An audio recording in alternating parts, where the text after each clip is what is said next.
परिमळाचे धाव भ्रमर ओढी तैसे तुझे गोडी लागो मग अविटगे माय विटेना जवळी आहे परिभेटेना तृषा लागलिया जीवनाते ओढी तृषा लागलिया जीवनाते ओढी तैसी तुझी गोडी लागो या जीवा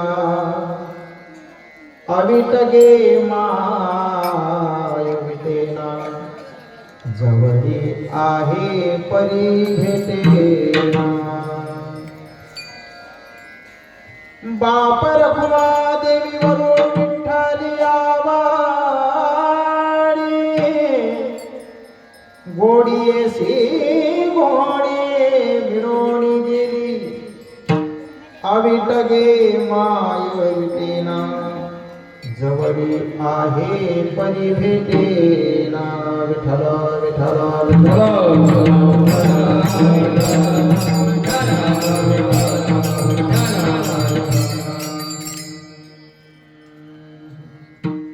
योऽन्तं प्रविश्य मम वाचमिमां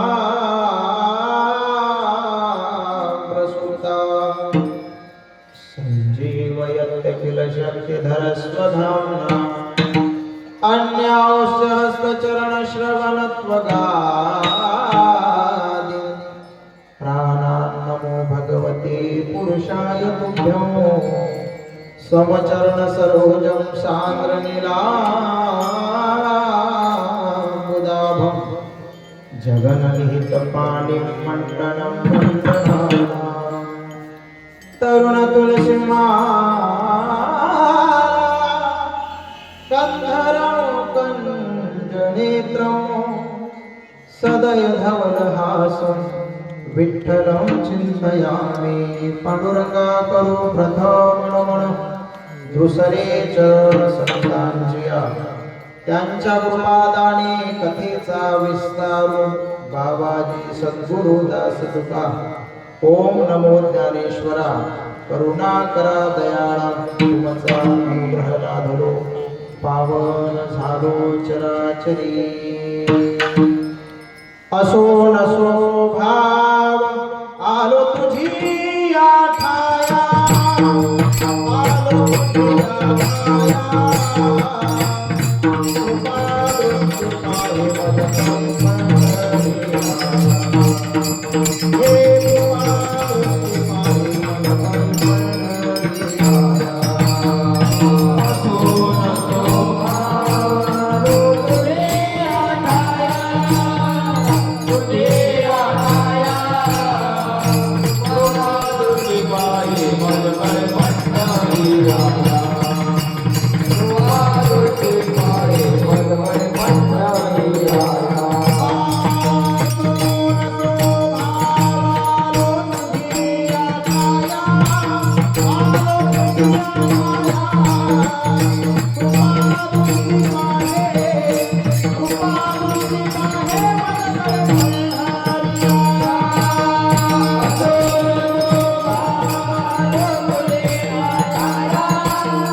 Oh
आले मजकडे पंढरीराया आता मज साह्य येथे करावे देवा तुझी घे सेवा सकळ गोवा पुगवो शिव भोळा चक्रवर्ती त्याचे पाय माझे चित्ते वाचे वदता शिवनाम तया नावाची क्रोधका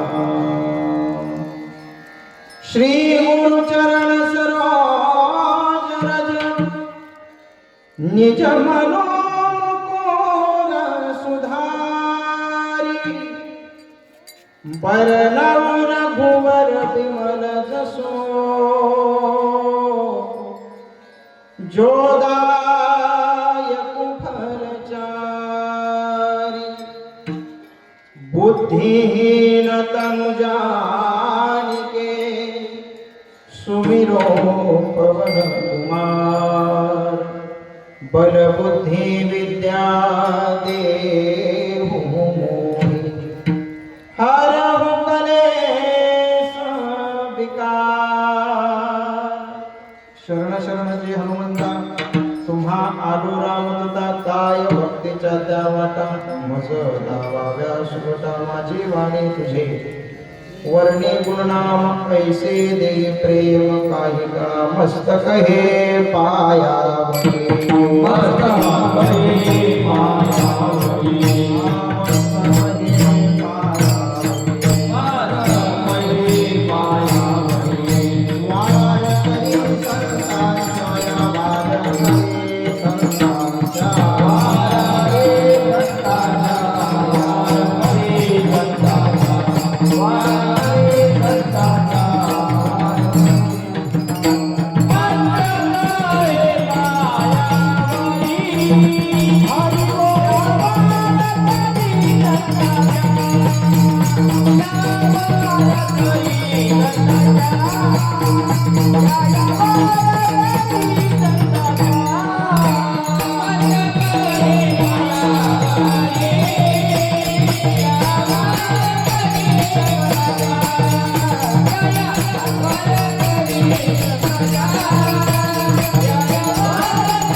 विठ्ठला विठ्ठला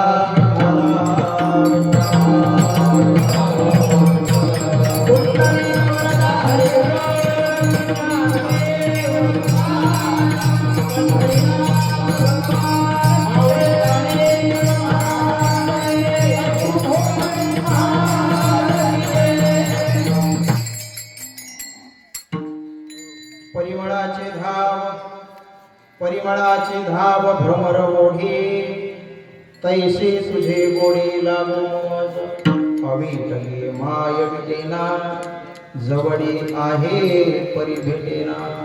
प्रस्तुत कीर्तन रूपी सेवेकरता घेतलेला अभंग माऊली महावैष्णव ज्ञानोबाराय यांचा चार चरणाचा आणि भगवान परमात्म्याकडे प्रार्थना करणारा हा अभंग आहे. अर्थातच आजचा आपला सप्ताहाचा 7वा दिवस आहे का, मागणीचा दिवस आहे. आणि भगवान परमात्म्याला मागणी करावी, भगवान परमात्म्याला मागावं या ज्ञानाने अनुसरून आपल्याला हा अभंग घ्यावा लागला. माऊली महावैष्णव ज्ञानोबाराय सांगतात, परिमळाची धाव भ्रमर ओढी देवापुढे प्रार्थना करतात, देवा ज्या पद्धतीनं एखाद्या भ्रमराला परिमळ म्हणजे सुगंध नाही का, कमळाचा एखाद्या फुलाचा सुगंध आवडतो, त्या पद्धतीनं मला तुझ्या विषयीची गोडी माझ्या अंतःकरणामध्ये निर्माण होते. तैसे तुझी गोडी लाभो मज. त्या भ्रमराला जशी परिमळाची सुगंधाची गोडी आहे ना देवा, त्या पद्धतीने माझ्या अंतःकरणामध्ये तुझ्या भक्तीचा ओलावा, तुझी गोडी माझ्या अंतःकरणामध्ये निर्माण होते. तैसे तुझी गोडी लाभो मज. पुढे महाराज म्हणतात, विटेना. भगवान परमात्मा विट आहे, विटा तो विटत नाही घेवायचा. संसार विटत असतो, जुना होतो. भगवान परमात्मा जुना होत नाही, तो अविट आहे. असा असणारा भगवान परमात्मा मात्र जवळी आहे. भगवान परमात्मा आपल्या जवळ आहे. ज्ञानोबा सांगतात तरी सुद्धा तो आपल्याला कळत नाही, मिळत नाही, भेटत नाही. म्हणून जवळी आहे परिवेटेना. तिसऱ्या चरणामध्ये महाराज म्हणतात, तृषा लागलिया जीवनाते ओढी. एकापेक्षा एक सरस दृष्टांत देणं हे माऊलीची फार मोठी खासियत आहे. आपण ज्ञानेश्वरीचे वाचक मंडळी आहात, ज्ञानेश्वरी आपण वाचत असतो. एकापेक्षाही एक वरचढ अशी दृष्टांत ज्ञानोबा यांनी ज्ञानेश्वरीमध्ये दिली. असं महाराज या ठिकाणी म्हणतात, पहिला दृष्टांत आहे परिमळ भृंग्याचा, आणि दुसरा दृष्टांत दिला तृषा लागलिया जीवनाते ओढी. महाराज म्हणतात, ज्याप्रमाणे एखाद्या तहानलेल्या जीवाला पाण्याची आवश्यकता असावी, पाणी जर मिळालं नाही तर तो मरण पावेल, मरण. महाराज म्हणतात, तृषा लागलिया जीवनाते ओढी. मग त्याला त्याची जशी तळमळ होते, त्याची जशी अवस्था होते, महाराज म्हणतात, तैशी तुझी गोडी लागो मज. त्या पद्धतीनं मला तुझ्या माझ्या अंतःकरणामध्ये तुझी गोडी निर्माण व्हावी. शेवट माऊली महाराष्ट्र ज्ञानोबा सांगतात, बाप महादेव विठ्ठली आवडी आणि गोडीशी गोडी मिळवून गेली. भगवान परमात्माचं जे तत्व आहे ब्रह्मतत्व आणि जीव तत्व ज्या वेळेला एकरूप होईल, महाराज म्हणतात, गोडीशी गोडी मिळवून गेली. अविटके माय विटेना जवळी आहे परी भेटेना. विठ्ठल विठ्ठल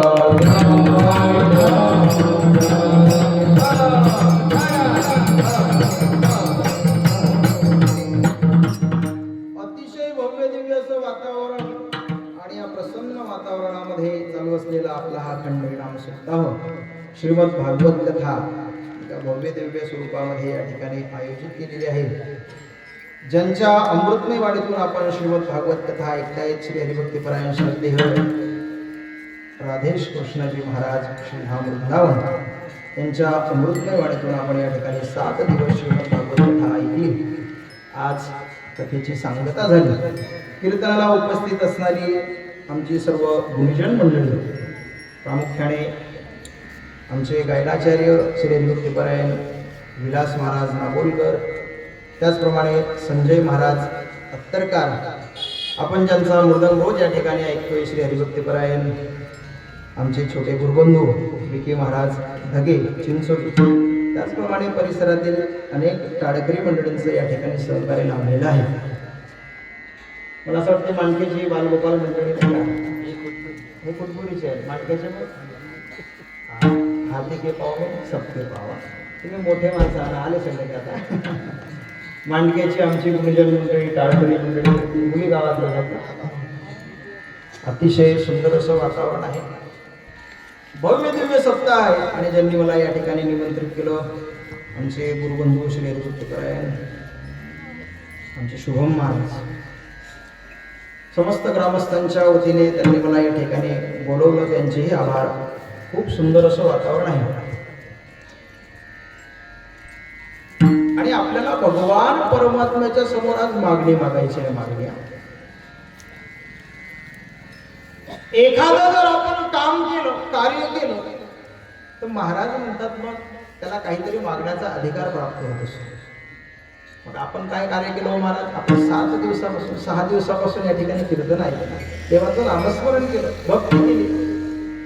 मग भक्ती जर आपण केलेली असेल तर मग आपला मागण्याचा अधिकार आज आहे. म्हणून वारकरी संप्रदायाचा अलिखित असा नियम आहे, 7वा दिवस म्हटला की देवापुढे काहीतरी मागलं पाहिजे. भगवान ज्ञानोबरायांचा अभंग आहे, माऊली महाविष्णू ज्ञानोबराय देवापुढे मागणं मागतात, प्रार्थना करतात. आपणही त्या देवापुढे प्रार्थना केली पाहिजे. पण केव्हा? जेव्हा आपली खरी सेवा असेल तेव्हा. महाराज म्हणतात, ज्याची खरी सेवा त्याच्या जीवा. तुकोबाराय तर म्हणतात, आपण जर सेवा केली नाही ना, मग देवापुढे मागायचं नाही.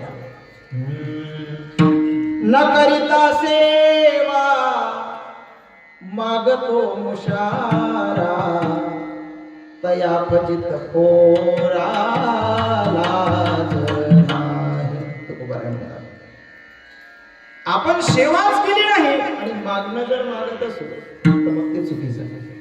विठ्ठला विठ्ठला विठ्ठला.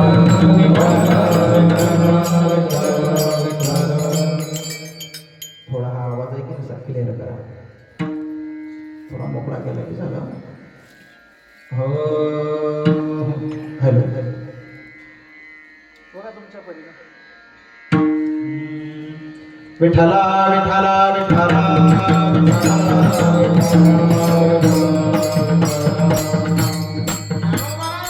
परिमळाची धाव भ्रमरवली आणि तैसे तुझे गोडे लागो मग देवा. ज्याप्रमाणे एखाद्या भृंग्याला भ्रमराला परिमळाची गोडी लागते, सुगंधाची गोडी लागते, त्या पद्धतीनं मला तुझ्या भजनाची गोडी लागू दे.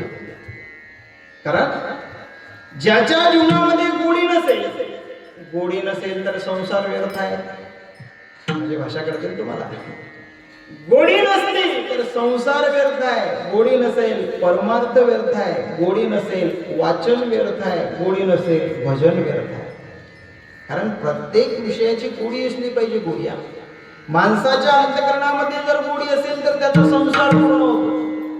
काही लोक संसारामध्ये एवढे चिकटलेले असतात, मग लोक म्हणत असतात याला संसार खूप आवडतो. आवडणे म्हणजे त्याला संसाराची गोडी लागलेली आहे. तसं ज्ञानोबराय म्हणतात, मला सुद्धा गोडी लागली पाहिजे, पण कशाची? तुझी गोडी लागली पाहिजे तुझ्या.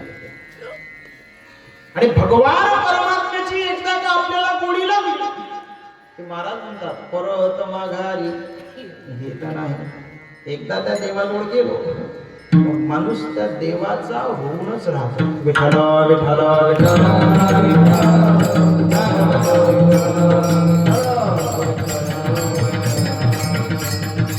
ज्ञानोबराय देवापुढे उभे राहिले आणि देवाला म्हणतात, देवा मला तुझ्या भक्तीविषयीची गोडी माझ्या अंतःकरणामध्ये लागली.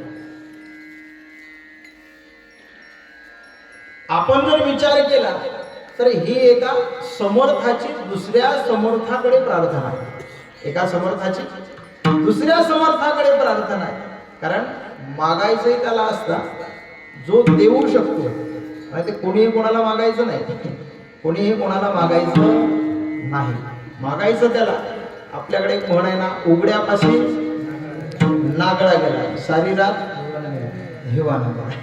म्हणजे एक उघडा होता, त्याला असं वाटलं काहीतरी अंगावर पांघरण्यासाठी जावं, तो कोणाकडे मागायला गेला? ज्याला कपडेच नाही त्याला मागितलं. तो देऊ शकेल का? अजिबात देणार नाही. का देणार नाही? त्याच्याकडेच नाही. ज्ञानोबराय सांगतात, एक जण एका झाडाला बांधलेला आहे, एक जण बांधलेला आहे आणि दुसरा बांधलेला त्याला विनंती करतो, मला सोड. तो सोडेल का? अजिबात सोडणार नाही. का सोडणार नाही? कारण तोही बांधलेला आहे आणि हा सुद्धा बांधलेला आहे. पण ज्ञानोबरायांनी प्रार्थना केली, मागणी मागितली. कोणाकडे? समर्थाकडे. समर्थाकडे. आणि समर्थ त्याला म्हटल्या जातं. समर्थ या जगतामध्ये दोन आहेत, एक तर देव आहे आणि दुसरे संत आहे. तोची एक दान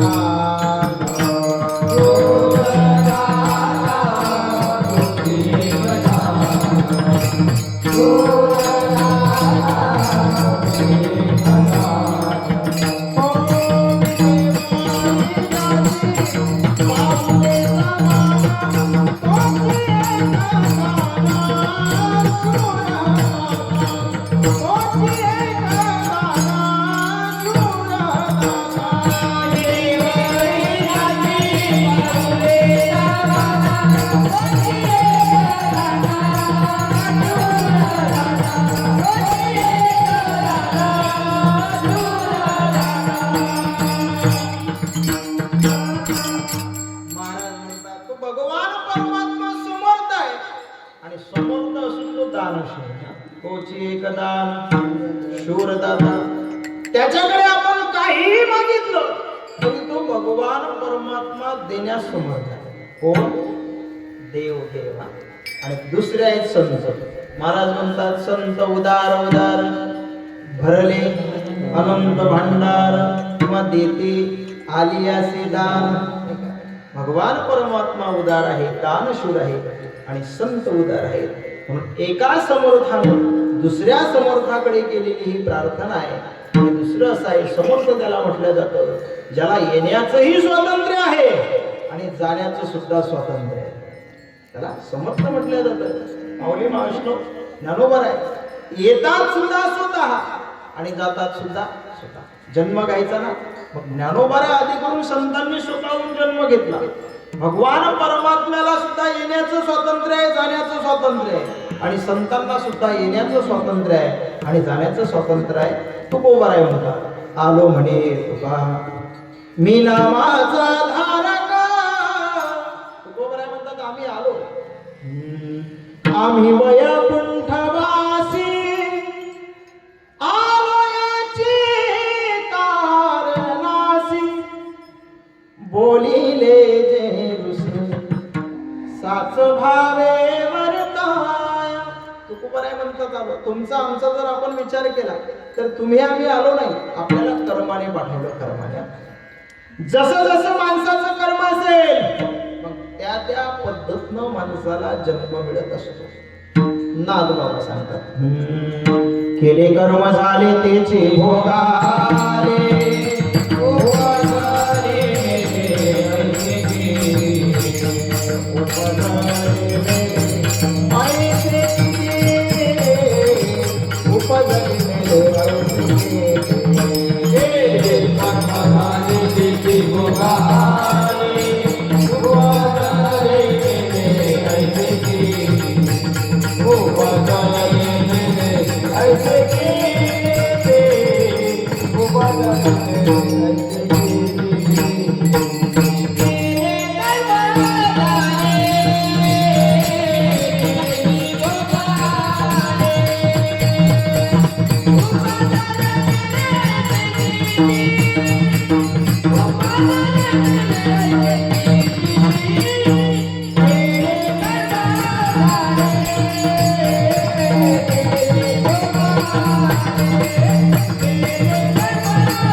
तेची भोगाले उपजले मेले पैसे किती हरिमुखी गाता हरभली चिंता. ज्या पद्धतीनं माणसाचं कर्म असेल मग त्या पद्धतीनं माणसाला जन्म मिळत असतो. हे गीत आहे ना जगी जीवनाचे सार घ्यावे जाणूनी सत्वर. जगी जीवनाचे सार घ्यावे जाणूनी सत्वर. जैसे जाचे कर्म तैसे फळ देतो ईश्वर. क्षणिक सुखासाठी आपुल्या कुणी होतो नीती भ्रष्ट. कुणी त्यागी जीवन आपुले दुःख जगी करण्या नष्ट. सोळ सोळ माया सारी जग आहे नश्वर. जैसे जाचे कर्म तैसे फळ देतो ईश्वर. जसं माणसाचं कर्म असेल महाराज म्हणतात त्या पद्धतीने माणसाला जन्म मिळतो. म्हणजे तुम्हाला यावं लागतं कर्मामुळे. एखादा मनुष्य ज्ञानोबाराय सांगतात एखादा मनुष्याचे हातपाय बांधले त्याला रथात टाकलं रथात टाकल्यानंतर त्याने कितीही जोरात म्हटलं मी प्रवास करणार नाही, ज्ञानोबाला सांगतात जरी बांधोनी हात पाय तो रथी घातला होय, तरी न चलवेची जाय दिगंतरा. त्याने कितीही वेळा म्हटलं मला प्रवास करायचा नाही, तरी सुद्धा तो प्रवास करेल. का करेल? कारण तो जीव आहे, तो बांधलेला आहे कर्मामुळे. विठ्ठल विठ्ठल म्हणजे संत महात्मे येतात, स्वतःच्या इच्छेने येतात.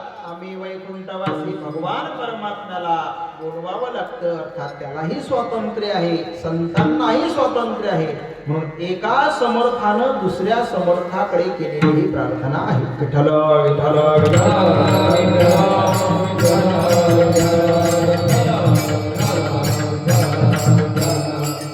कारण भगवान परमात्म्यापुढे प्रार्थना केली, मागणी मागितली ज्ञानोबाऱ्यांना. कारण ज्ञानोबाऱ्यांना माहिती होतं की भगवान परमात्माच आपली प्रार्थना पूर्ण करू शकतो, मागणी पूर्ण करू शकतो. का एखाद्याच्या घरी जर लग्न असेल आणि पैसे जर मागायचे असतील तर कोणाला मागितलं पाहिजे? गावातल्या श्रीमंत माणसाला. सोपं आहे ना, नाही का? गावातल्या श्रीमंत माणसाला जर पैसे मागितले तर तो देईल, नाही तर मग एखाद्या गरीबाकडे गेले की त्याच्या इकडे नाही आणि याच्याकडे सुद्धा. ज्ञानोबाराय देवालाच मागतात. का मागितलं? कारण ज्ञानोबारायांना माहिती होतं हाच एक दरबार मागण्याच्या लायकीचा आहे. कारण सर्वसामान्याकडे जर आपण मागितलं, एखाद्याच्या मुलीचं लग्न असावं, गावातल्या एखाद्याच्या घरी जावं, भाऊ म्हटले माझ्या मुलीचं लग्न आहे, म्हटले 10,000 रुपये पाहिजेत होते. मग तो काय करतो? तो देत नाही, तो पैसे देत नाही, पण गावभर फिरत सांगतो आलता सकाळी सकाळी. कशासाठी? म्हटले 10,000 मागायला. म्हणजे पैसे दिले नाही, पण गावभर पेरणं केलं, पेरणा गावभर सांगितलं. म्हणून जीवाने जीवाकडे मागायचं नाही. जीवाने जीवाकडे मागितल्यानंतर मागणं पूर्ण होईलच असं नाही. जीवाने मागावं, एकतर संतांकडे नाहीतर देवाकडे. विठ्ठल विठ्ठल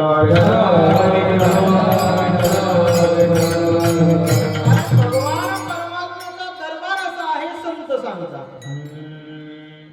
दरबार हजारों देखे हैं, दरबार हजारों देखे हैं, पर वैसा कोई दरबार नहीं जिस गुलशन में तेरा नूर न हो. ऐसा तो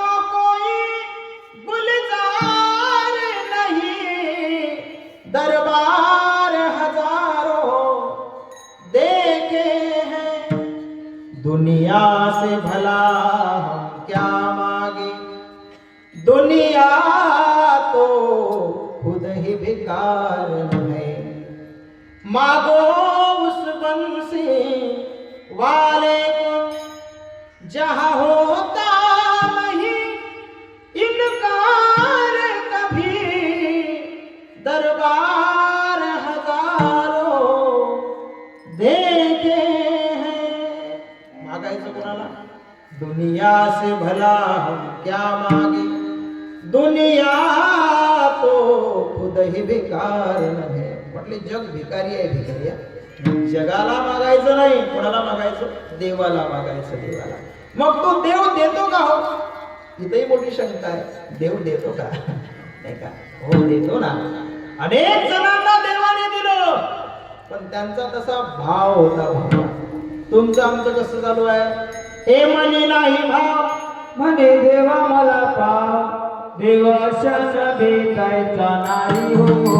देव बाजारचा भाजीपाला नाही हो, देव बाजारचा भाजीपाला नाही हो.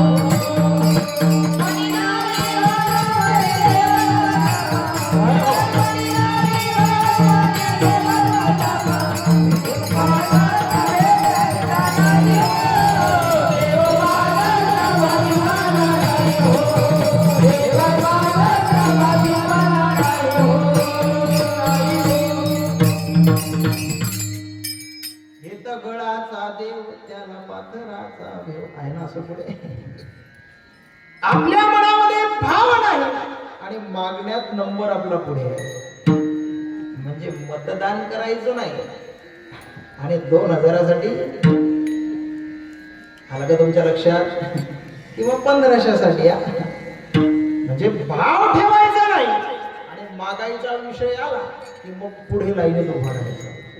पण देवाला भाव लागतो. भावा महाराज म्हणतात भावते वश में है भगवान. देव भावाचा थोर प्रेमाचा भुकेला आणि हाची दुष्काळ दयाला भगवान परमात्म्याला जर आपण मागितलं आणि भावनेनं जर मागितलं तर भगवान परमात्मा नक्कीच देतो, नक्कीच देतो. हो, जो ध्रुवबाळ आहे ना, ध्रुवबाळाचं वय फार खूप मोठं असं वय नव्हतं, 5 वर्षाचं बाळ, छोटासा ध्रुवबाळ.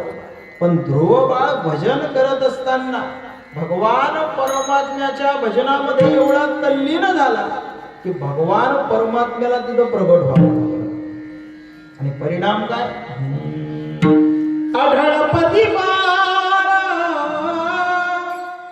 बैसावीला ध्रुवा,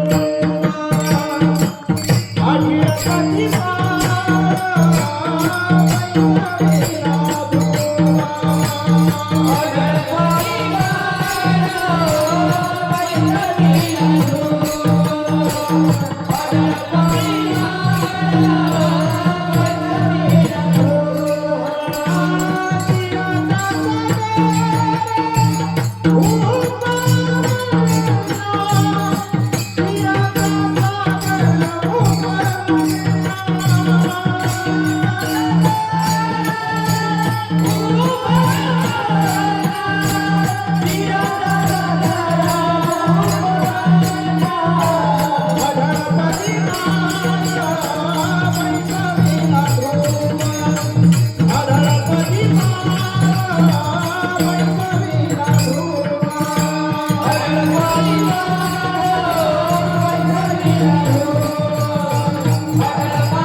आढळपती बाळ बैसविला ध्रुव. महाराज म्हणतात ध्रुवबाळ 5 वर्षाचं बाळ भगवान परमात्म्याची प्राप्ती व्हावी म्हणून वनामध्ये आला. ज्ञानोबराय वर्णन करतात, तो वनाला याची लागी बैसावया पितयाचे उत्संगी परिचंद्र सूर्यास परिस जगी श्लाघू गेला. देवाने काय केलं, अढळपद देऊन टाकलं. अढळपद एवढा तो भगवान परमात्मा होता आहे. तुम्हा आम्हालाही तो देव देईल, पण आपण तिथे जायला पाहिजेत ना. आपण जाणारच नाही मग तो देव देणार सुद्धा नाही. विठ्ठल विठ्ठल विठ्ठल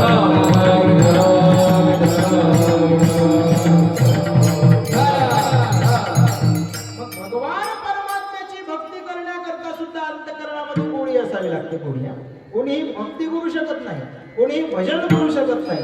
मला सांगा, तुमच्या गावामध्ये एवढेच माणसं आहेत का? अजिबात नाही. ज्या वेळेला पत्नी घराच्या बाहेर येते ती सांगत असते, बघा कीर्तनाला चालले. मग म्हटले तुम्ही घरीच थांबा. कशासाठी? घराचं राखण करायला. कोणाकोणाचे घर उचलून नेले लोकांना? अजिबात नेलेच नाही.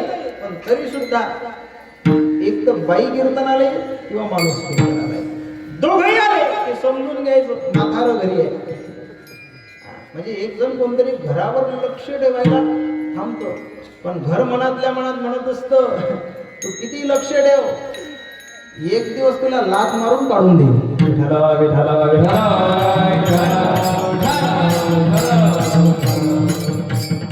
येण्यासाठी सुद्धा अंतःकरणामध्ये गोडी असावी लागते. काही लोक म्हणत असतात 8 दिवस झाले सोबत्याला, मग आम्हाला कुठं निमंत्रण आहे म्हणतात ना लोक. आमच्या घराकडे कुठं समिती आली होती, कमिटी आली होती, म्हटले आम्हाला निमंत्रण नाही. आणि निमंत्रण जर नसलं तर आम्ही त्या ठिकाणी पाय सुद्धा ठेवत नाही. खरं तर असं आहे, तुकोबाराय म्हणतात, तुका म्हणे तेथे न पाचारिता जावे, संत चरण भावे रिघावया. एखाद्या ठिकाणी जर सत्संग असेल, भगवान परमात्म्याचं नाम नामस्मरण असेल, तुकोबाराय म्हणतात त्या ठिकाणी शहाण्या माणसाने बोलवण्याची वाट पाहायची नाही. अजिबात वाईट वाट पाहायची नाही. एखाद्या ठिकाणचं निमंत्रण असेल, एखाद्याच्या घरी लग्न आहे आणि लग्न जर असेल तर मग कशाची वाट पाहिली पाहिजे? निमंत्रणाची. निमंत्रण असल्याशिवाय जायचं नाही, नाही तर मग ते आपल्याला काढून देतील काढून. काही काही ठिकाणी निमंत्रण असतं तरी जायचं नाही. शेजारी गावामध्ये तमाशा आहे आणि त्यांनी भल्या मोठ्या पत्रिका वाटल्या मंडपामध्ये, मग जायचं का माडकऱ्याने? माडकऱ्यानेच नाही, कोणीच जायचं नाही. म्हणजे निमंत्रण असलं तरी जायचं नाही तमाशाला, निमंत्रण असलं तरच जावं लग्नाला. मात्र तुकोबाराय म्हणतात निमंत्रणाची वाट पाहायची नाही सत्संगाला. तुका म्हणे तेथे नपाचारिता जावे, संत चरण भावे निघावया.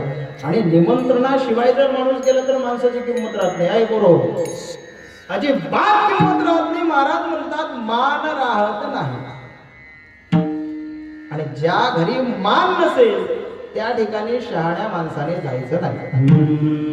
जिस घर पर आदर मान नहीं उस घर पर जाना ना चाहिए. चाहे कितनी प्यारी हो कन्या उसे घर घर घूमना ना चाहिए. चाहे कितना प्यारा हो बेटा उसे सिर पे बिठाना ना चाहिए. जिस भजन में राम का नाम नहीं उस भजन को गाना ना चाहिए. जिस घर पर आदर मान नहीं उस घर पर जाना ना चाहिए. ज्या घरी आपल्याला मान मिळत नसेल, ज्या ठिकाणी आपल्याला मान मिळत नसेल, ज्या ठिकाणी आपला आदर होत नसेल, माणसाने त्या ठिकाणी जायचं नाही. बघा कबीरदासजी महाराज म्हणतात जावाई जर नेहमी सासूरवाडीला गेला तर मग त्याची किंमत राहत नाही. बाबा त्याची किंमत राहत नाही. या गावात तुमचे लग्न झालेले आहेत ना, म्हणजे तुम्ही जावई आहात. विचारावं लागतं. आता मुलांचे लग्न होऊन नाही राहिल्या म्हणून विचारावं लागतं, प्रत्येक गावात खात्री करावी लागते. म्हणजे नेहमी जर जावई सासूरवाडीला गेला तर महाराज म्हणतात त्याची किंमत राहत नाही. नेहमी जाणाऱ्याला अजिबात किंमत नाही. म्हटलं दूरचा जर जावई असेल दूरचा, दूर जमाई देव बराबर, दूर जमाई देव बराबर, गाव जमाई आधा, घर जमाई कधे बराबर, जब चाहे तब राधा. कबीरदासजी महाराज म्हणतात दूरचा जर जवळ असेल एवढी एवढी किंमत त्याला, एवढी किंमत. एका बाईनं 15 दिवस झाले म्हशीला पाणीच पाजलं नाही. सासरेबाच्या लक्षात आलं, म्हटले अगं त्या म्हशीला पाणी पाज. ते म्हणले थांबावं तुम्ही, तुम्हाला काही समजत नाही. बाय सहज बोलतात तुम्हाला काही समजत नाही. हा मनातल्या मनात म्हणतो मला जर समजलं असतं तर तुझ्यासोबत लग्नच केलं नसतं, नाही का? अहो म्हटले तुम्हाला समजत नाही. म्हटले काय झालं? अहो म्हटले आपले जावई येणार आहे. जावई आल्यानंतर त्यांना घट्ट दुधाचा चहा असला पाहिजे, म्हणून म्हशीला पाणीच पाजत नाही. कोणासाठी? दूरच्या जावयासाठी, दूरच्या जावयासाठी. दूरचे जावई आले, आल्यानंतर एक होते घर जावई, घर जावई घरामध्ये, दूरचे जावई आले दारामध्ये. तेवढ्याच सासूबाईंना आवाज दिला, जावई भाऊ. कोणात? कुठल्या? घरातल्या. जावई भाऊ. अहो म्हटले तिथं बकेट ठेवलेली आहे, पाण्याची बाटली, टॉवेल आहे, पिढा आहे, ते बाहेर आणा. कशासाठी? जावयाचे पाय धुवायचे. म्हणजे दूरचा जावयाला तर घरातल्या जावयाला काम सांगितलं. कबीरदासजी महाराज म्हणतात घर जमाई कधे बराबर, जब चाहे तब राधा. म्हणून सासूरवाडीत जास्त वेळेत जायचं नाही. बा विठाला विठाला विठाला, कारण मान राहत नाही. ज्या ठिकाणी आपल्याला बोलवलं नाही त्या ठिकाणी जायचं नाही. का जायचं नाही? कारण त्यामध्ये फार मोठं संकट आपल्यावरती येऊ शकतं. ज्यावेळेला भगवान शंकरजी दक्षाने यज्ञ ठरवला, यज्ञामध्ये भगवान शंकराला मान दिला नाही आणि त्या ठिकाणी सती मातेने ते पाहिलं, मात्र मोह आवरला नाही. भगवान परमात्म्याला टाळून शंकराच्या विरोधात जाऊन सती माता दक्षाकडे गेली. परिणाम काय झाला? यज्ञकुंडामध्ये जीव द्यावा लागला. जीवा म्हणून बोलवल्याशिवाय आपण जायचं नाही. पण पुढं लग्न कार्यात मात्र स्वतः जर असेल तुका म्हणे ते न पाचारिता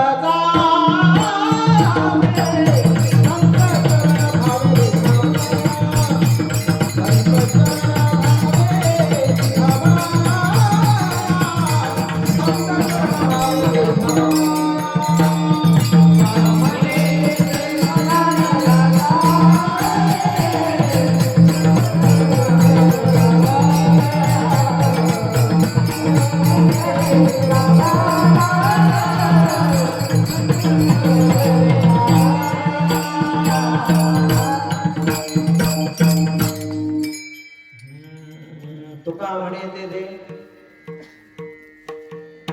न पाचारिता जावे संत चरण भावे रिघावे अर्थातच आपल्याला सत्संग असेल त्या ठिकाणी बोलवण्याची वाट पाहिजे नाही. मग हे केव्हा आपल्या जीवनामध्ये घडेल ज्या वेळेला आपल्या अंतःकरणामध्ये भगवान परमात्म्याविषयी गोडी निर्माण होईल आणि ती गोडी ज्ञानोबऱ्यानंतर माझ्या अंतःकरणामध्ये निर्माण व्हावी. मग कशी निर्माण व्हावी त्याचा दृष्टांत देऊन महाराज अभंगाच्या पहिल्या चरणात सांगतात. परिमळाची धाव भ्रमरवणी,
परिमळाचे धाव भ्रमरवढे महाराज म्हणतात ज्या पद्धतीनं परिमळा अर्थात सुगंधाची ओढ भ्रमराला आहे. भ्रमराला भ्रमर म्हणजे भृंगा.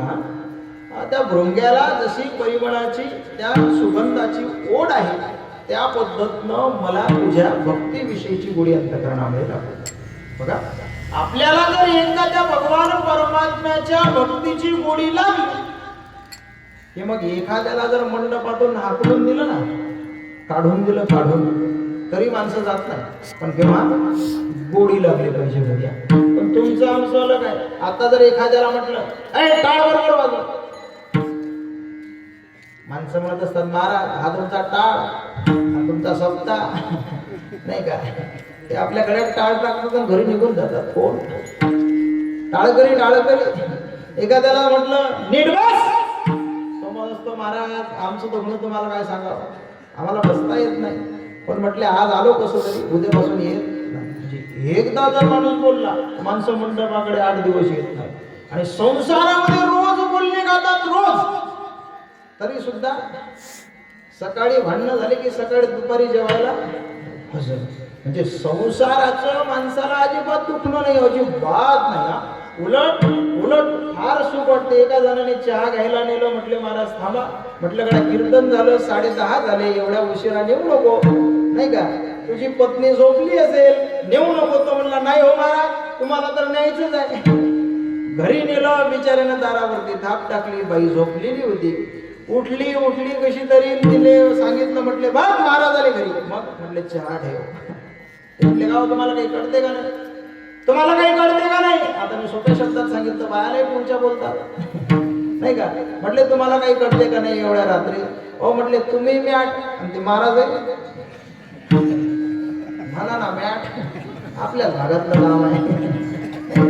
अहो म्हटले 10:30 वाजले ना, आता म्हणता चहा ठेव, घरी दूध नाही साखर नाही का, आणि तुम्ही म्हणता चहा ठेव. मग मी त्याला म्हटलं का रे बाबा दररोज असं असतं का? तो म्हणतो महाराज तसं काही नाही, ती फक्त फाटक्या तोंडाची आहे म्हणते, जीव खूप लावते. कोण म्हणतो तरी त्याच्याने संसार सुटत नाही, संसार सुटत नाही. उलट त्याला एवढा आनंद येतो असतो संसारामध्ये. का आनंद येतो? कारण त्या संसाराविषयी त्याच्या अंतःकरणामध्ये गोडी निर्माण झाली, आवड निर्माण झाली. दोघं पती पत्नी भांडत होते, भांडत असताना शेजारी पाहून त्यालाही असं वाटायचं की आपणही संसार केला पाहिजे. दोघांचे भांडणं पाहिले, दोघं जण दिवसभर हसायचे. समोरच्याला कुतूहल वाटलं, विचारायला गेला का म्हटले सकाळपासून संध्याकाळपर्यंत हसता, तुमच्या संसाराचं राज काय? तो म्हणला काहीच नाही म्हटले. आमच्या संसाराचा आनंद सांगायचं म्हणजे बघा, सकाळी सकाळी जर उठलो, नवरा बायकोचं दोघांचं जर भांडण झालं, ती असते किचन मध्ये, मी असतो हॉल मध्ये. भांडण झाल्यानंतर ती तिकडून बेलनं फेकून मारते, बेलनं जर लागलं तर ती हसते, आणि हुकलं तर संसारामध्ये एवढं दुःख असून सुद्धा तुमचा आमचा संसार सुटत का सुटत नाही? कारण त्या संसाराविषयी आपल्या अंतःकरणामध्ये गोडी निर्माण झाली, आवड निर्माण झाली. तशी थोडीशी जरी कोपऱ्यात एखाद्या आपल्या अंतःकरणामध्ये परमार्थाविषयी आवड निर्माण झाली ना, मग तो घरच्यांना सांगतही नाही तर पंढरपूरच्या वारीला निघतो.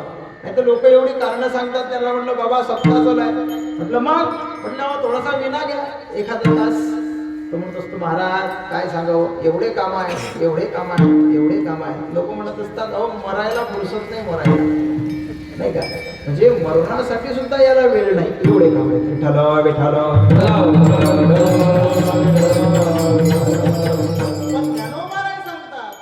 भृंग्याला एवढी परिमळाविषयी सुगंधाविषयी एवढी गोडी आहे, एवढी गोडी आहे. ते भ्रमर सकाळी उठतं, सुगंधाच्या दिशेने त्या कमळाच्या दिशेने ते भ्रमर निघतं, सरोवराच्या दिशेने ज्या वेळेला ते भ्रमर जातं, भृंगा जातो, गेल्यानंतर एखाद्या कमळाच्या झाडावरती फुलावरती बसतं, आणि बसल्यानंतर त्यातील तो मकरंद सेवायला सुरुवात करतो. कोण? भ्रमर. भ्रमर भृंगा मकरंद सेवन करतो. मकरंद सेवन करण्यामध्ये एवढा मग्न होतो, एवढा मग्न होतो की संध्याकाळ होते तरी त्याला कळत नाही, आणि ते कमळ असं मावळतो. तो भृंगा त्या कमळामध्येच राहतो, तो बाहेर निघत नाही, बाहेर निघत नाही. रात्रीच्या वेळेला हत्ती त्या सरोवरामध्ये पाणी पिण्यासाठी येतात. त्या पाणी पित असताना ते कमळाचं फूल सुद्धा त्या ठिकाणी मोडून टाकलं जातं. ज्ञानोबा सांगतात तो भ्रमर त्या ठिकाणी मरण पत्करतो, मरण. पण त्या फुलाला इजा होऊ देत नाही. का होऊ देत नाही? कारण त्या कमळाविषयी, त्या सुगंधाविषयी त्याच्या अंतःकरणामध्ये गोडी निर्माण झाली. ज्ञानोबा म्हणतात ते उत्तीर्ण होईल प्राणी, परी ते कमळ दळ चिरून येणे. नाही का, एवढा भृंगा कठीण असणारे लाकडं करतो. लाकडं भृंगा काय करतो? लाकडं कोरतो. पण ते कमळ तो चिरू शकत नाही, कापू शकत नाही, कोरू शकत नाही. का? कारण त्याच्याबद्दल त्याच्या अंतःकरणामध्ये आवड आहे. आणि एवढीही आवड करून ज्ञानोबा म्हणतात परिमळाचे धाव भ्रमर ओढी, तैशी तुझी गोडी, लागो मज विठ्ठल विठ्ठल विठ्ठल.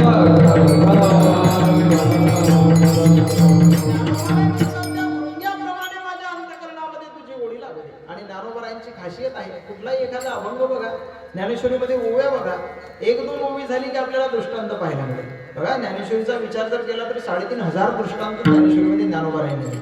आणि समर्पक असे दृष्टांत आहेत. दृष्टांत याच्यासाठी दिला जातो, सिद्धांत पटावा म्हणून दृष्टांताची उत्पत्ती आहे नाही का, म्हणून त्या दृष्टांत दिल्या जातो. पण आजकाल असं झालं, दृष्टांत सांगितले, कथा सांगितल्या, किंवा एखादा हसवलं तर कीर्तन चांगलं, नाही तर मग पडलं नाही का. पण दृष्टांत याच्यासाठी असावा, सिद्धांत पटण्यासाठी दृष्टांत. याच्यासाठी एक दृष्टांत सांगू का? उन्हाळ्याचे दिवस होते, पोरगं टिनावरती चढलं. आपण ग्रामीण भागातलीच मंडळी आहोत सगळे. टिनावरती चढलं.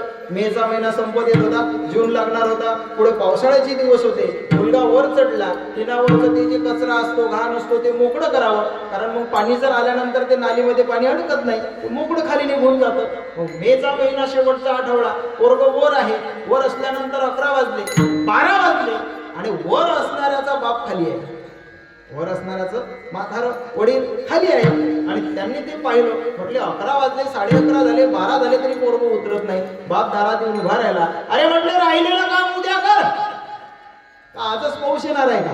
पण पोरगं म्हणू लागलं, बाबा हो म्हटले 15 टीन साफ केले, फक्त 2च राहिले. एवढे झाले की खाली येतो.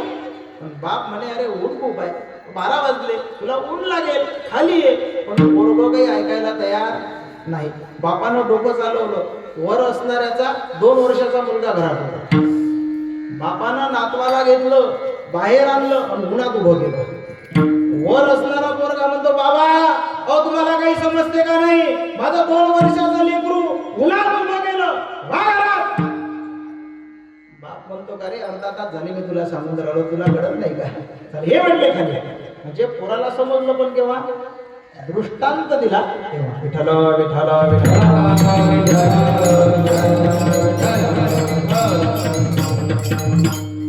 ज्ञानोबारायाने दृष्टांत कशासाठी दिला, तर आपल्याला सिद्धांत कळावा यासाठी दृष्टांत दिला. ज्ञानोबाराय म्हणतात, तो जो भ्रमर आहे, कदाचित एखादं भ्रमर असं असतं, एखादं भ्रमराविषयी बोलतो आपण.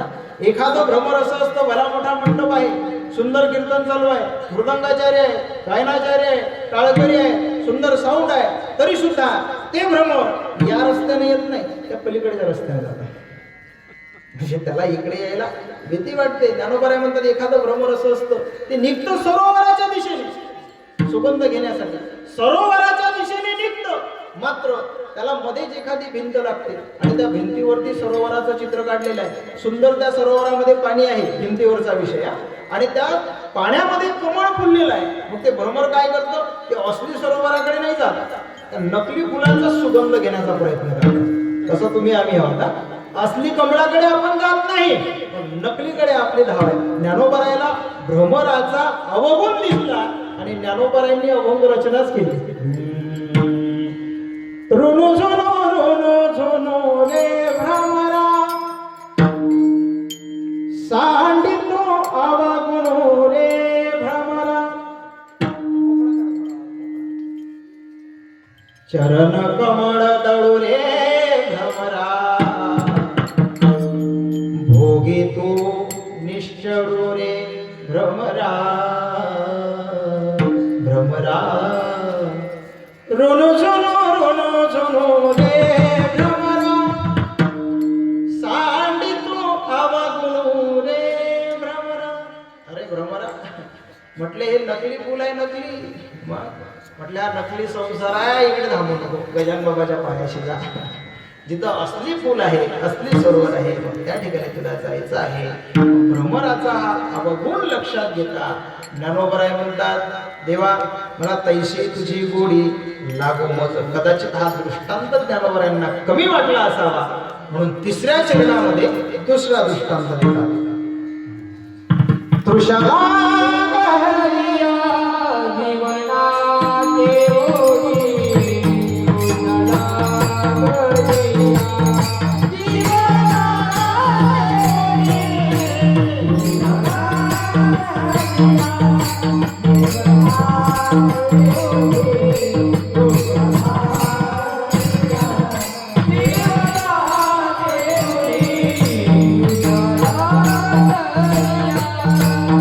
जीवन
नाही का?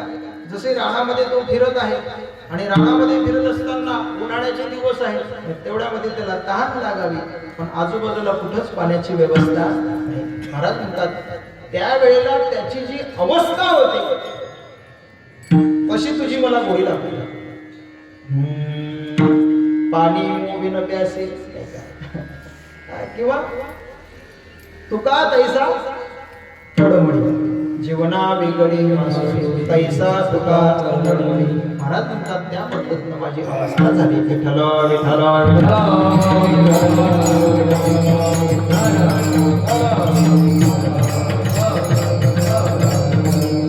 कारण भगवान परमात्म्याची एकदा जर आपल्या अंतःकरणामध्ये गोडी निर्माण झाली, गोडी जर निर्माण झाली तर मग ती कमी होत नाही. कारण सुख घडोघडी वाढवं लागेल, ते वाढतच राहिलं पाहिजे. मग ते केव्हा वाढेल तर आपण त्या भगवान परमात्म्याला गेलं पाहिजे. ज्ञानोबारायांचा तृषा लागली जीवनात एवढी तैशी तुझी गोडी लागू मज. एवढी गोडी लागली पाहिजे, एवढी गोडी लागली पाहिजे, एवढी गोडी लागली पाहिजे. महाराज म्हणतात जरी हे आकाश भरपडो पाय ब्रह्मगोळ भंगाचा वडवानाड त्रिभुवन खाय तरी मी तुझीच वाट पाहि गा विठोबा. भक्त प्रल्हादाला हिरण्यकश्यपूने उकडत्या तेलामध्ये टाकलं, डोंगरावरून फेकलं, हत्तीच्या पायाशी दिलं, अग्नीमध्ये टाकलं, तरी सुद्धा भगवान परमात्म्याचं नाव त्याने सोडलं नाही. त्याला म्हणायची भूजी. तुमचं आमचं असं आहे, आपली गोडी कमी नाही का? आपली गोडीच नाही, फक्त म्हणायला आहे. सप्ताह झाला, उद्या काला झाला, एकदा हल्ले की मग परत आपण इकडे येत नाही. मग केव्हा येतो? डायरेक्ट पुढच्या वर्षी. विठ्ठला विठ्ठला विठ्ठला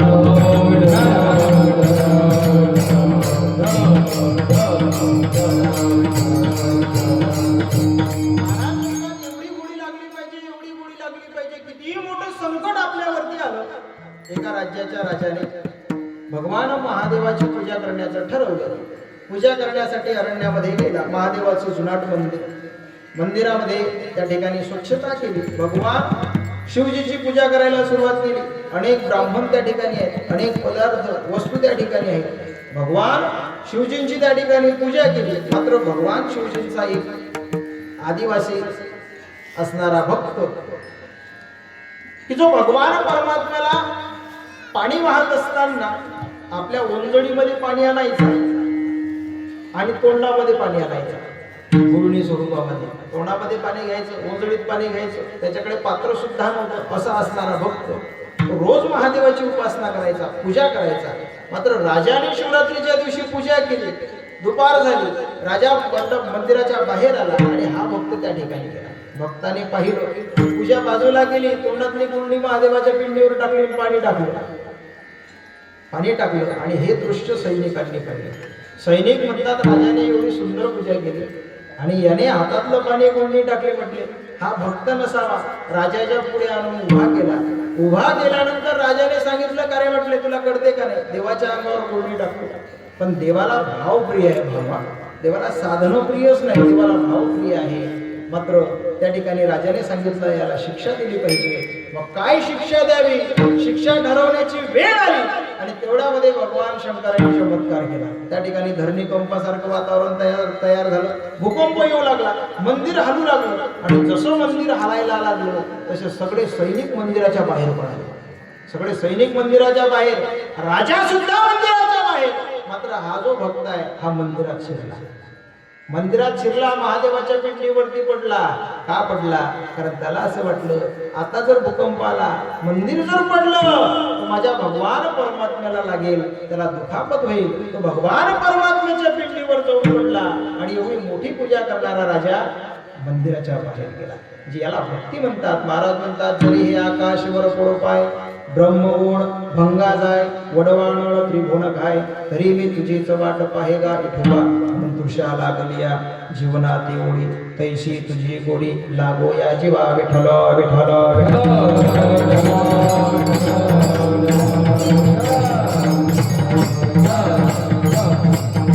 महाराज म्हणतात तशी तुझी गोडी लागू दे. का लागू दे? कारण तू अवीट आहेस.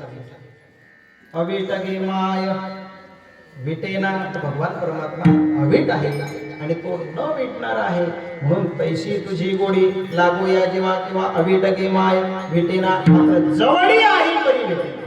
तो भगवान परमात्मा आपल्या हृदयामध्ये आहे. सर्व घटी राम देहादी एक सूर्यप्रकाश सहस्र रश्मी. तो भगवान परमात्मा आपल्या जवळच आहे. घट घट मेरा साईया रीता घटना कोय ना जाने इन घटन की आवन होय न हो. तो भगवान परमात्मा घटाघटात आहे. तो भगवान परमात्मा प्रत्येकाच्या अंतःकरणामध्ये आहे, पण तो आपल्याला दिसत नाही. महाराज म्हणतात जवळी आहे परी भेटेना. एक दृष्टांत सांगतो. एक वारकरी पंढरपूरच्या दिशेने निघाले आणि पंढरपूरच्या दिशेने निघाल्यानंतर त्या वारकऱ्याजवळ 10 ग्रॅमची अंगठी सोन्याची. सोनं महाग झालं ना 10 ग्रॅमची अंगठी, भलं मोठं गाठोडं. बाबा निघाले पंढरपूरला. हे एका चोरानं पाहिलं. चोर म्हटला वारकरी चांगला श्रीमंत दिसतोय. मग म्हटले वारकऱ्याकडून हे चोरी केलं पाहिजे, पण दिवसा शक्य नव्हतं, कारण वारकरी 120 किलोचा आणि हा 40 किलोचा. त्याला वाटलं दिवसा काही हे जमणार नाही. म्हटले आपल्याला मारपीट करून हे जमणार नाही, मग हे प्रेमाने घेतलं पाहिजे. मग काय केलं? म्हटले बाबा मला तुमच्यासोबत पंढरपूरच्या वारीला यायचं आहे. आणि वारकऱ्यांचा स्वभाव हा मृदू असतो, मऊ असतो. वारकरी बाबा म्हटले का तू जर येत असेल तर आनंद आहे, नाही का, एक माझा वारकरी वाढेल, मला सोबती मिळेल. म्हटले चल पंढरपूरला. निघाले पंढरपूरला. 2 दिवस झाले. चोराने विचार केला, म्हटले आता संधी आहे. मग रात्री बाबा झोपले. झोपल्यानंतर सगळे कपडे वगैरे काढले, गुंडाळून ठेवले, बाजूला पिशवी लटकून ठेवली आणि बाबा सण झोपले. निवांत झोपले, जसे तुम्ही कीर्तनात झोपता तसे. बाबा शांततेत झोपले. आणि झोपल्यानंतर मग चोर झोपेल का हो? चोर झोपणार नाही. तो उठला, त्याने बाबाची पिशवी पाहिली, पण पिशवीत काही सापडलं नाही. इकडे तिकडे सगळा शोधाशोध केला, पण त्याला काही सापडलं नाही. 1 दिवस झाला, 2 दिवस झाले, 5 दिवस झाले, 10 दिवस झाले. शेवटी चोराला कंटाळा आला आणि चोराने कबुली दिली. बाबा म्हटले तुमचं दर्शन घेऊ द्या. म्हटले का रे? म्हटले मी वारकरी नाही म्हटले. मग कोण आहे? म्हणे मी चोर आहे. वारकरी म्हटले गड्या मी तुला पहिल्याच दिवशी ओळखलं होतं तू चोर आहे. कारण म्हटले बाळाचे पाय पाळण्यात दिसतात. एकदा मंडपात आलेला माणूस लगेच ओळखू येतो आणि रोज येणारा लगेच ओळखू येतो. त्याचं बसणं, त्याचं उठणं, त्याचं बोलणं, त्याचं हसणं सगळंच माणसाला शिकून जाते. जुनी सुनवाईरी आणि नवीन ओळखू येते की तुमच्या गावात कसं काय? ओळखूच येत असते ते. विठ्ठला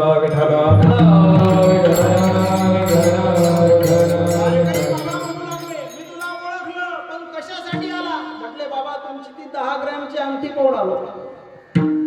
फक्त म्हणे माझा एकच प्रश्न आहे, मी आता अंगठी घेणार नाही आणि मला सापडली सुद्धा नाही. फक्त माझा एक प्रश्न आहे, मी रोज रात्री झोपत असता त्यावेळेला मी रोज रात्री तुमचं नाही का ते चेकअप करायचो, सगळं पाहायचो, शोधाशोध करायचो, मला अंगठी सापडली नाही, पैसे सापडले नाही, तुम्ही ठेवायचे कुठे फक्त तेवढं सांगा.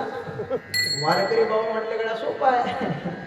म्हटले तू ज्या वेळेला सगळं शोधाशोध करत होता, माझी बॅग पाहायचा, माझ्या उशाशी पाहायचा, पण म्हटले मी झोपताना हे सगळं गुंडाळायचो, हा जो डबा आहे हा म्हटले तुझ्या उशाशी बघायचो.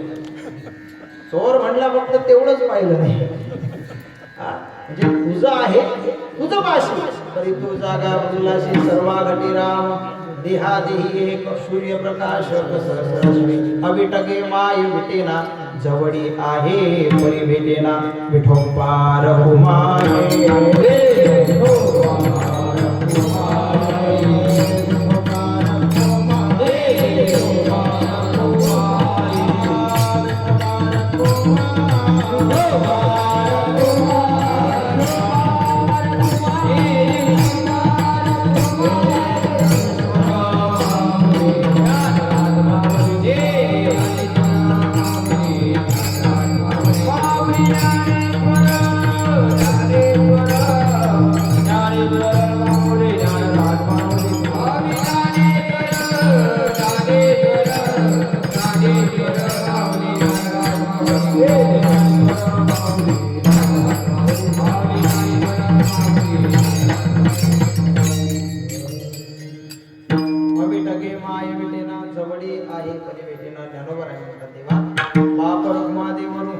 विठ्ठली आवडी आणि गोडी ऐसी गोडी मिळून गेली तेव्हा ब्रह्मतत्व आणि जीवतत्व एकदा एक रूप झालं.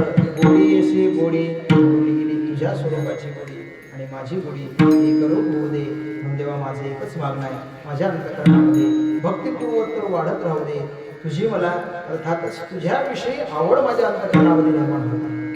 आणि एकदा का त्या भगवान परमात्म्याविषयी आपल्या अंतःकरणामध्ये आवड निर्माण झाली की माणूस वेळात वेळ करून हजर होतो. नाही का? आता इथून शिरसगावून महिला मंडळी आलेले आहेत, बरोबर ना? सर्वच येतात ना, पुरुष मंडळी, महिला मंडळी, काही पैदल असतील, काही ऑटोन असतील, काही मोटरसायकलवर असतील. कशामुळे आल्या? कशामुळे आल्या? त्यांना वेळच वेळ आहे म्हणून का रिकामे आहेत म्हणून? अजिबात नाही. हो, अंतःकरणामध्ये गोडी आहे म्हणून. बरं, मग तुमच्या गावातले आले का? नाही, या एक चक्कर मारून. बरं झालं, उन्हाळा आहे, थंडीच्या दिवसात असे प्रसंग येतात. शुभम महाराज, आपण कीर्तन करत असतो आणि लोक दारापुढे ताप करतात आणि हात शेकून कीर्तन आहेत का? नाही का? म्हणजे एवढे लोक, म्हणजे त्याला गोडी म्हटल्या जात नाही. त्याला गोडी लागली पाहिजे. मीराबाई सारखी आपल्याला गोडी लागली पाहिजे, सुदामदेवासारखी आपल्याला गोडी लागली पाहिजे, भक्त प्रल्हादासारखी आपल्याला गोडी लागली पाहिजे. महाराज म्हणतात, लगाना तुमसे लगा बैठे, लगाना तुमसे लगा बैठे, जो होगा देखा जाएगा. लगाना तुमसे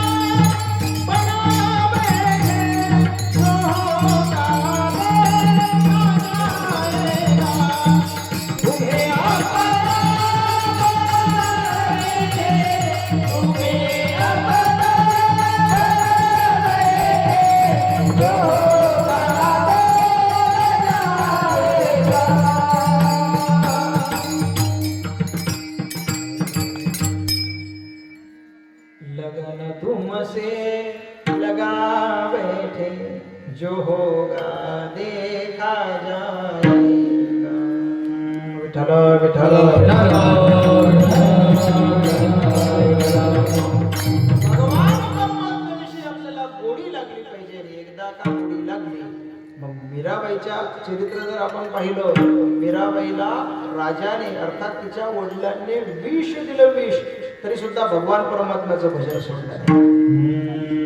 राणाजीने भेजा विष का प्याला, पिबत पिबत मीरा हासी रे, पग घुंगरू रे, पग घुंगरू रे, पग घुंगरू बांध मीरा नाची रे, पग घुंगरू रे, पग घुंगरू रे, पग घुंगरू बांध मीरा नाची रे, पग घुंगरू रे.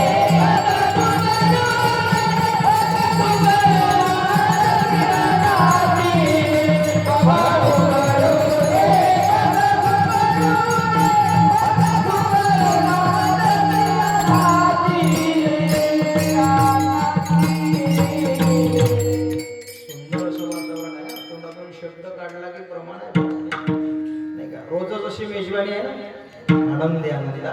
आता काही ठिकाणी जर आपण गेलो, काय विचारता, मृदंगा कोणी, मृदंगाचार्य कोणीकडे, गायनाचार्य कोणीकडे, करावं तेवढं कौतुक थोडा. त्यांना सुचत नाही बिचारांना, पण म्हणताही येत नाही. पण आपली तर खरोखर अतिशय उत्कृष्ट गायनाचार्य मंडळी, मृदंगाचार्य मंडळी. नाही तर आपण म्हणा काय, ते म्हणतात काय. महाराजजी एका ठिकाणी काल्याचं कीर्तन होतं, नारायण भगवान परमात्म्याचं चरित्र सांगत होतो. नारायणाचा विषय आला म्हणून मागच्यानं सुरू केलं, श्री हरी जगत पिता दूर करी तो व्यथा, दूर करी तो व्यथा, ऐक सत्य नारायणाची कथा. हे प्रमाण आहे काय? प्रमाण, हा प्रमाण आहे काय?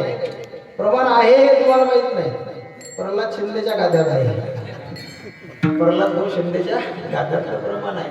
मग कुठेही काही दिलं तर मग वेळ बसत नाही. पण या ठिकाणी जे आहे, जे योग्य आहे, जे पाहिजे ते आहे. सुंदर अशी बालगोपाल मंडळी आहेत. लहान लहान पोरं आहेत बिचारे. थकले का रे? अजून अर्धा तास चाललायचं ना. नक्की उद्या शाळेत जावं लागेल ना. सोमवार आहे ना उद्या. लहान लहान बाल गोपाल मंडळी आहे. बरोबर कौतुकास्पद आहे. एकदा फक्त यांच्यासाठी टाळी वाजवा. सुंदर. आणि रोज यांना एक आपण प्रोत्साहन दिलं पाहिजे. आता कुठं कुठं असं घडते, एखादा पोरग उभं राहते, गंध लावते, मस्त पांढरा पोशाख घालते, गल्लीतला शेजारीच म्हणतो अरे झाला का साधू, असं अजिबात म्हणायचं नाही. त्याला प्रोत्साहन द्यायचं की गड्या उद्यापासून जात जा, चांगली गोष्ट आहे. तुझ्या बापाने हे केलं नाही, तू करतो, अरे कौतुकाची गोष्ट आहे. पण आपली जात एवढी बेकार आहे, बोलावं लागतं, एवढी बेकार आहे आपली माणसं. थोडंसं पोरग उभं राहिलं, अरे तुझा बापला धाब्यावर दिसला, त्याच्या बापाची राजवट गेली. जाऊ द्या, तो गेला बिचारा सोयाबीन पेरू खलास व्हायला येतो. तसं काय झाला येतो पण लहान लहान पोरं आहेत बिचारे, अतिशय सुंदर. आपल्याच गावातील आहे, असे पोरं तयार व्हावे यासाठी गावकऱ्यांनी ग्रामस्थांनी सहकार्य केलं पाहिजे. आमच्या माटक्याचे हे गुरुबंधू मंडळी आहेत, मुली सुद्धा या ठिकाणी आहेत. सर्वांच्या चरणी आपण ही सेवा या ठिकाणी थांबवणार आहोत. महाराज म्हणतात बापर हुकमा देवर विठ्ठली आवडी थोडी अशी घरी मिळून गेली अविटके माये भेटेना जवळी आहे परी भेटेना. झालेली सेवा आपल्याला याच ठिकाणी भगवान परमात्म्याच्या चरणी समर्पित करायची आहे. काही जर बोलता काही जर चुकीचे शब्द निघाले असतील तर ते माझ्या वाणीचे दोष बरोबर असेल ते गुरुवरायांचं म्हणून नेऊन ते गुरुदे अधिक ते सरदे पूर्ण घ्यावे अंधे तसे पायाच्या प्रसादे काही बोलू देऊन दे मध्ये क्षमा संते गुरुदेव तो मच्चा कृपेचे पोसणे जन्म जन्मे तुका म्हणे करविले तशी केली कटकर वाकडे का नीट देव झाले किंबहुना तुमचे केले हे धर्म कीर्तन सिद्धी नेले हे माझे जे उरले माई निवृत्ती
रे